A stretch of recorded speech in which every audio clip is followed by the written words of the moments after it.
നിങ്ങൾക്ക് വേണ്ടി ദൈവത്തിൻ്റെ കോപാഗ്നിയിൽ ബന്ധരിയപ്പെട്ട ദൈവപുത്രനുണ്ട്. അവിടെ ഒരു യാഗപീഠം കാണുവാൻ കഴിയും. ഗൊൽഗോത്ത മലമുകളിൽ ഉയർത്തപ്പെട്ട പച്ചമര കുരിശിന്മേൽ മനുഷ്യവർഗത്തിൻ്റെ പാപത്തെ മുഴുവൻ ഏറ്റെടുത്തുകൊണ്ട് മരിച്ച ആ ദൈവപുത്രനെ നിങ്ങളുടെ ഹൃദയത്തിനുള്ളിലേക്കൊന്ന് സ്വീകരിക്കുമോ? ആ പ്രാകാരത്തിലൂടെ, ആ യാഗപീഠത്തിലൂടെ നിങ്ങൾക്ക് പിതാവിങ്കിലേക്കുള്ള പ്രവേശനം സാധ്യമാണ്. അങ്ങനെ ഇതുവരെയും ഒരു സാധ്യത ലഭിച്ചിട്ടില്ലാത്ത പ്രിയപ്പെട്ടവർക്ക് ഇന്ന് പ്രഭാതത്തിൽ അതിനിടയായിട്ട് തീരട്ടെ.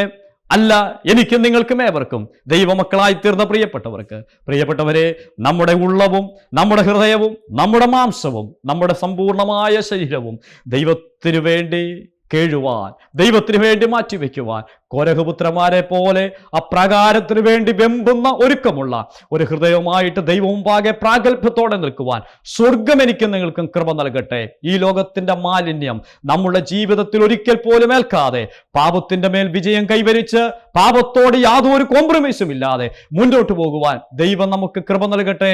അവിടുത്തെ പൊന്നുനാമം മാത്രം ഇന്നും എന്നും എന്നേക്കും വാഴ്ത്തപ്പെടുമാറാകട്ടെ.